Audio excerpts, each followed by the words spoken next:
Welcome to the midnight burn.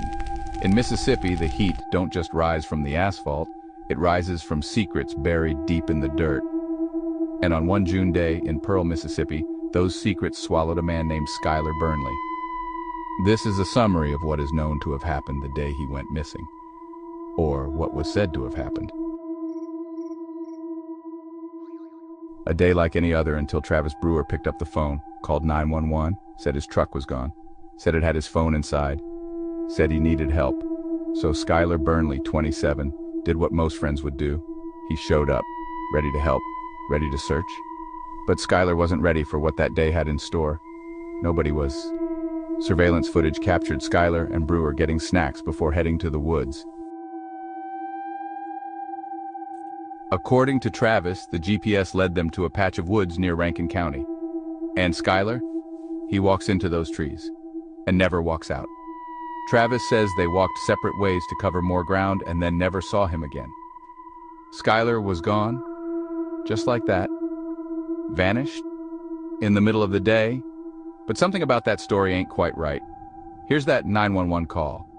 I was wondering, last night I had my truck out in the driveway, and then one of my buddies took off in it, and he didn't come back. I called AT&T and I got them to give me an app. I downloaded an app so I could track my phone to see where the truck was at. He walked off one side of the road, that was at 10 o'clock this morning. I walked off the other side of the road, and he's been gone ever since. I ain't been able to find him. I've been everywhere looking for him. I can't find him. See? Travis told deputies that his phone was with the truck. That's why they were in the woods. But days later, that same phone was found, not in the woods, but right outside his house. The story doesn't make any sense. Now either GPS took a wrong turn, or someone's telling tall tales. Turns out both Travis and Skylar were high on meth that morning. Truth bends when the mind breaks, and soon the story does too. Investigators brought Travis in for questioning, gave him a polygraph, and when the needle moved, it screamed one word: deception. Amanda, Travis's common-law wife, walked away clean. But Travis? His lies were louder than his alibis.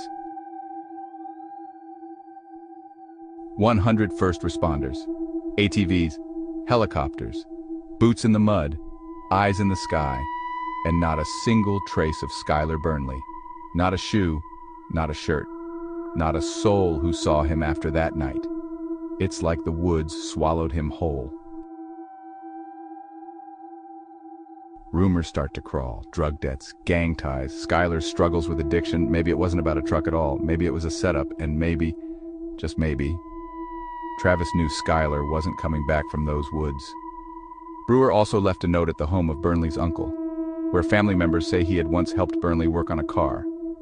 The note, written in pencil, says, "Travis, Sky's friend. He is missing. I'm worried something bad has happened." Skylar's mama. She hasn't stopped looking, hasn't stopped praying. She wants justice, closure, a grave to visit, a truth to hold. But what she has is silence. And silence don't speak unless you force it to. Today there's no arrest for Skylar Burnley's disappearance. Just theories.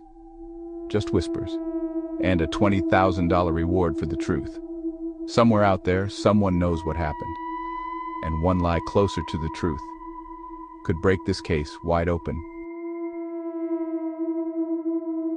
In Mississippi, secrets don't stay buried.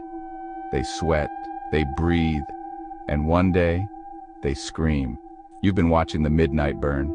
Until next time, catch the dice. They rolling,